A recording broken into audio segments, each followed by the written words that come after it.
Funding for Off 90 is provided in part by the Minnesota Arts and Cultural Heritage Fund and the citizens of Minnesota. Cruising your way next, Off 90. The story behind a poorhouse turned artist studio. We visit a Scandinavian gift shop in Red Wing. We browse an upcycled furniture store in Mankato.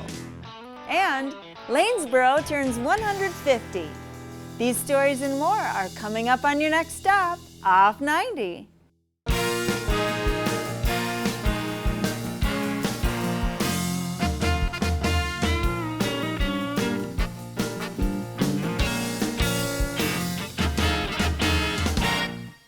Hi, I'm Barbara Keith. Thanks for joining me on this trip, Off 90. The Blue Earth County Poor Farm has gone through many changes and many owners since it was built in the late 19th century. In the late 20th century, it became the Poor Farm Studios, an art studio, workshop, and theater. We talked with Brian Frank and his partner Wilbur about what the Poor Farm has become. I love to think about and imagine all the people that lived here. So starting in the 1870s, all of the people that went through these doors and who lived in this place and who worked here, who died here, all the volunteers, all the people who managed this place. I love to think of their stories. Who are they? What were they thinking? And you know, they're human beings, and what were they doing living out here? What were the circumstances? So for me as a writer, a person who loves words, I'm attracted to the story of this place. It was first homesteaded in 1863. The front part of the house was built in the 1870s, and then he sold it to another guy 2 years later, and then a couple years after that, they sold it to Blue Earth County. And this particular poor farm was originally built for German immigrant farmers who could no longer farm fields, and they could physically, and they didn't have family. They couldn't sell their farm for $1 zillion or whatever, so they didn't have any resources, so they came here to live. So the county provided it. They owned 168 acres. They farmed those acres to help pay for the people who lived here. At its peak, there were about 40 to 44 people living here. And then it was purchased by a brother and sister team who then opened it as an old folks home. That's what they called it back in the day. It was called the Oak Grove Home. At the end, there were about 11 people left living here, and then those individuals they found other living arrangements in this area. And then I think there were many efforts to try to do things with this building, a co-op and a business, and it finally ended up in our hands.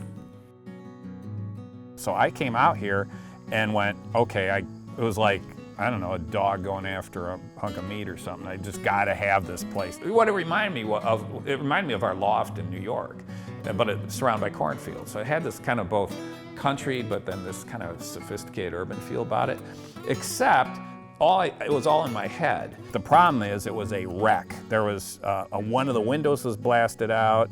There was no steps in the front. There was a sprinkler system throughout the whole thing. Everything was fluorescent lighting. It was just awful. So I remember we had to go to the front part of the house, and the way to get into the house is you had to step on a box and then step up onto the porch, which was like a really big step for a short little lady like myself. And so we come into the house and I'm like, I really don't think so. Brian is he is so good at convincing people. He's a great salesperson. It's in his family. His grandfather was an entrepreneur. And so the next thing I knew is we were signing on the dotted line for this place. Brian and I have always had an interest in our community and giving back to our community, and I think we have a heart for that. And we've had 2 weddings here and fundraisers and music events. I see what we're doing is almost sort of making a new identity for this building and for this location and for this idea that is all about the arts and about inclusivity and about generosity, I hope. For about 2 years, I was doing tours of mainly older people who had come here as volunteers. Some people had worked here, or some even had like a relative who lived here. And so people wanted to come here because they really wanted to see this place in a different way. This house was built on the compass, north, east, west, so north, south, east, west. And there's something about that that feels very much like it's our own little sort of vortex. Like there's this creative vortex here. And, you know, Brian and I can share that energy, but we also love to invite other people like Colin and Kelly who are performing here tonight to also be kind of part of that energy vibe of this place. This place has really good energy. Yeah, I agree. Yeah. Our vision for this place today, I think, has been kind of very much what we've been doing for the 21 years we've lived here, and that is just to provide a place for people to congregate and try things out. I've started this gallery downstairs. It's called Rocka Gallery, and part of my vision for that is to have a very flexible space. I don't schedule out very far, so if somebody comes up with some kind of an idea, they can just kind of quickly, like tonight with the music performance, they can just sort of implement that idea and have an audience there to kind of help them with their idea. I've also provided as a space for artists who perhaps have gotten a State Arts Board grant or a Prairie Lakes grant. They can use that as their community component. So I think these kind of things, supportive sort of activities for artists in the area is important. The way I think about it too, outside of all of those things, is really to continue to create a warm and welcoming place for anyone who would come here. That's really important, and we love to be able to serve people good food and just to have a place where people feel welcome. Well, I think it's interesting to think about legacy. Hopefully people will have good memories of coming to this place, and I think it'll be up to our children. Our daughter is already thinking about ways that she can create a foundation for other artists to come here and work, retreat center. It'd be a wonderful residency, artist residency. Personally, just as artists, we're going to continue to create our art and engage our community in both our art and others' works. So that's and we're going to important have too. A wood-fired We're going to pizza have a pizza oven, yeah. So my plan for that is to have openings or parties like we're having tonight, musical events, and I'll make everybody pizza for free. And the other really funny story that goes with this is, so I called my parents because we needed money for a down payment. I'm telling my mother about this this great old house out in the country. It needs lots of work, but it has so much potential. And my mother, and she did not know this was an old poor farm. She goes to me, oh dear, you're gonna end up on the poor farm. And I said to my mom, I go, I am not saying this to be rude, but this actually is the old county We're buying the poor farm. Yeah.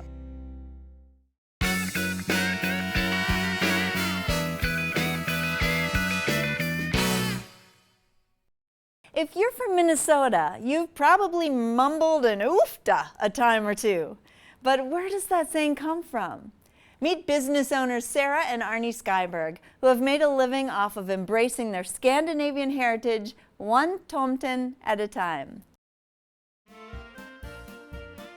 Uffda is an immigrant's term that came over from Norway, and it means basically good grief or oh no.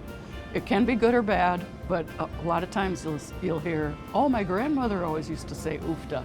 Hi, I'm Arnie Skyberg. And I'm Sarah Skyberg, and we're the owners of the Uffda Shop. The Uffda Shop is located at the corner of Main and Bush in downtown Red Wing, right across from the historic St. James Hotel, and we're right on Highway 61, so you can't miss it. The Uffda Shop was started in 1977 by Rolf and Martha Skyberg, my parents. And I got involved in 1981, and we've been here 40-some years. Our employees are the face of this place. They really make it a fun place, and customers can tell when staff is having a good time. So we're blessed with a great staff here. The Uffda Shop is really focused on Scandinavian design, so we deal actively with 70 to 80 suppliers to bring you the best mix of Scandinavian design products, from books and crystal and sweaters to jewelry and Christmas items.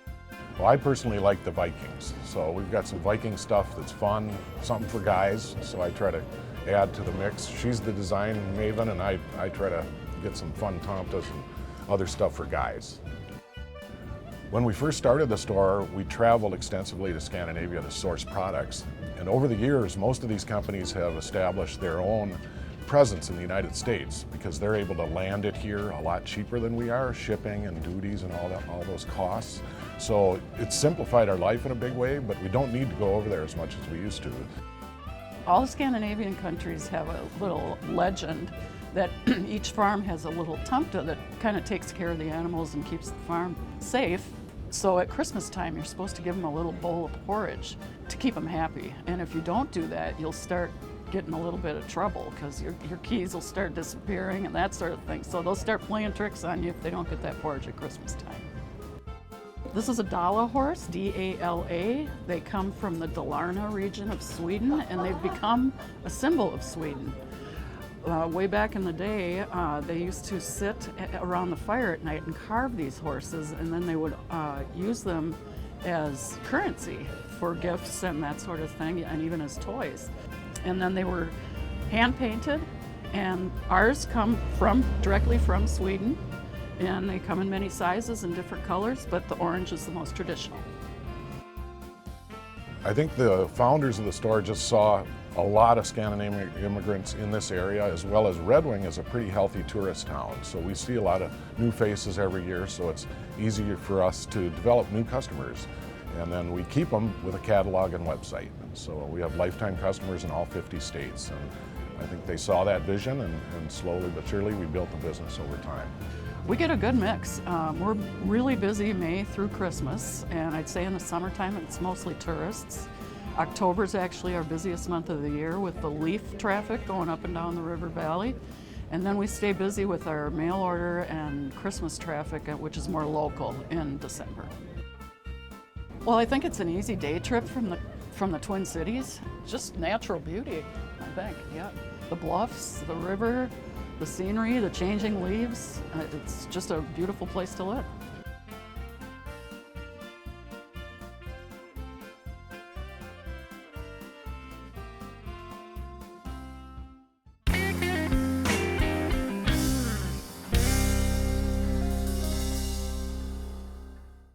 Next time you take a walk in downtown Mankato, keep an eye out for mother-daughter duo Denise David and Jess Tano.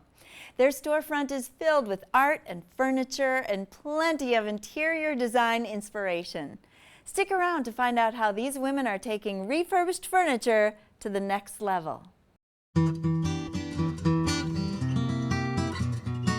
I'm Jess Tano, and this is Denise David, and we are the co-founders of Whimsy and Weathered.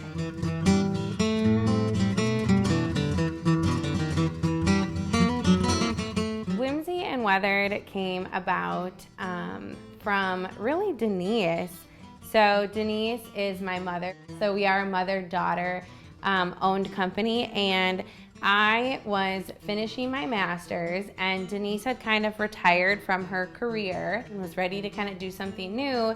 And she had done some painting and things for other stores and kind of just knew that we had the skill and the passion to have our own. So really, she kind of had the idea. She came to me and was like, "It's crazy, are you in?" And I graduated and said, "Let's do this."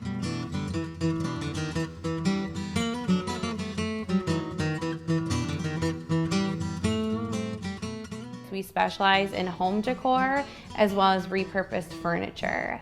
So we're a retail location in Mankato off Riverfront Drive. We are both designers and love decor. We fight sometimes, but I'll tell you, more than once I've taken a spin around the block, but what's unique about Jess and I is that we're very, very similar. We can have a disagreement with one another and it's over in 2 seconds, and then we're deciding what we're going to order for lunch. How I really got into design was while growing up with my mother, always doing, like the home always was fantastic, Christmas was fantastic.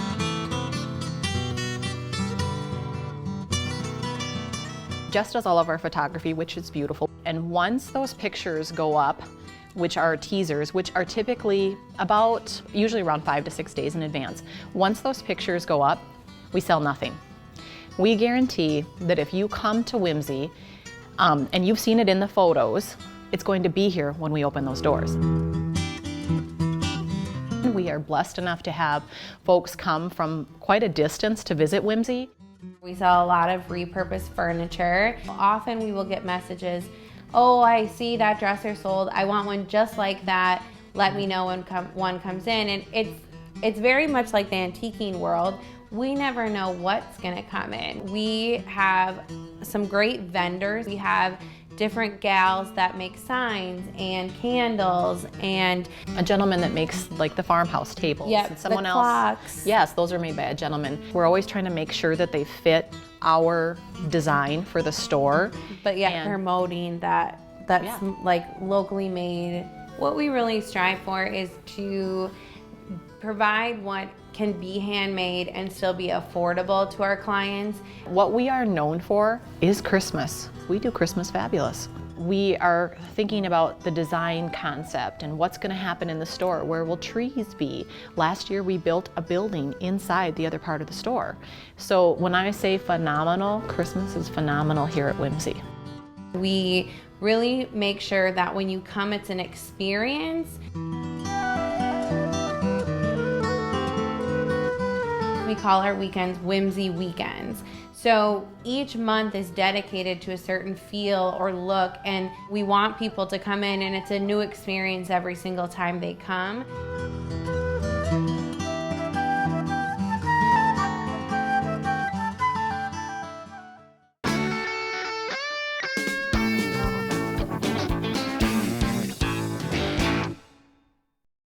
A small Minnesota town hidden in the bluffs is commemorating their sesquicentennial. 150 years celebrated in concert, dedication, and community. Keep an eye out for a familiar face in the ukulele band.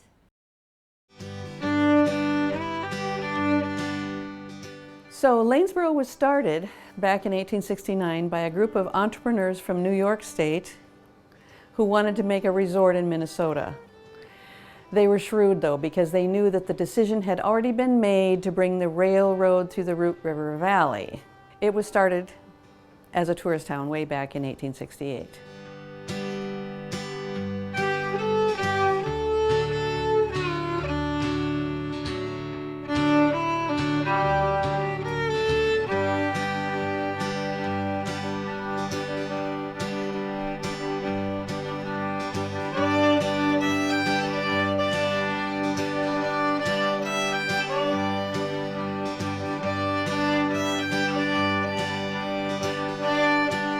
Lanesboro is a unique little city. You come in on County Road 8 and it's like you're coming into a Norman Rockwell picture because it is so picturesque. The people that live in this town definitely have a passion for Lanesboro. Some of us grew up here, or you have those that moved to the area and fell in love and wanted to start a business here. For the 150th our historic preservation group that met, we had 3 gals that volunteered to do some research, and they looked at what each business had been through the past years and what was the most prominent that people would remember it by. And then they each put together a sign for each window displaying the 150th and what each business was. I actually remember the centennial. I was born here in 1955 in a beautiful old Victorian home. I was 12 and we all wore long dresses and all the men grew beards, and it was a delightful time. Don't remember much more than that. But of course when this one came along, I thought, well, I'm still alive, I better be involved in this one too. And it was a beautiful service remembering everyone who came before us. And then everything here in the park, other people stepped up, did the potluck, did the ukuleles, did everything. It was a wonderful afternoon. The great history of Lanesboro is a part of the attraction here. You know, as newer residents, we want to be involved in every way we can, and you know, the time capsule that's going on and all the fun stuff here. I think again, it speaks to the community. You saw the gathering here earlier today, and we're excited just to be a part of that. The people that planned the bike trail and focused on the natural beauty of the Lanesboro area really hit the mark. We have a robust small community with wonderful business community and lots of art activities. We have a theater district. It makes for a community that feeds one's soul. You can get what you need as a person to feel fulfilled in life.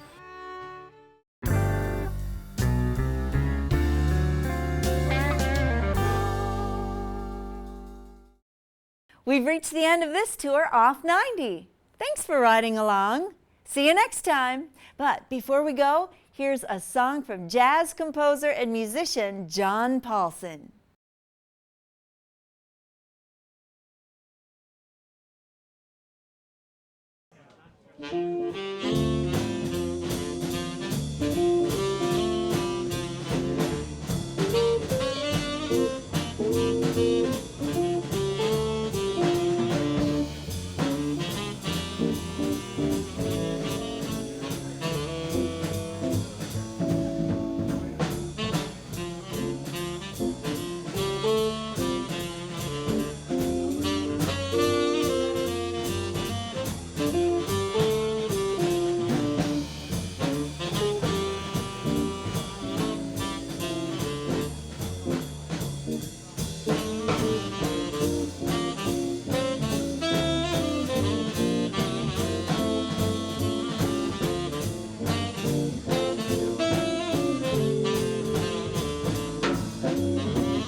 Funding for Off 90 is provided in part by the Minnesota Arts and Cultural Heritage Fund and the citizens of Minnesota.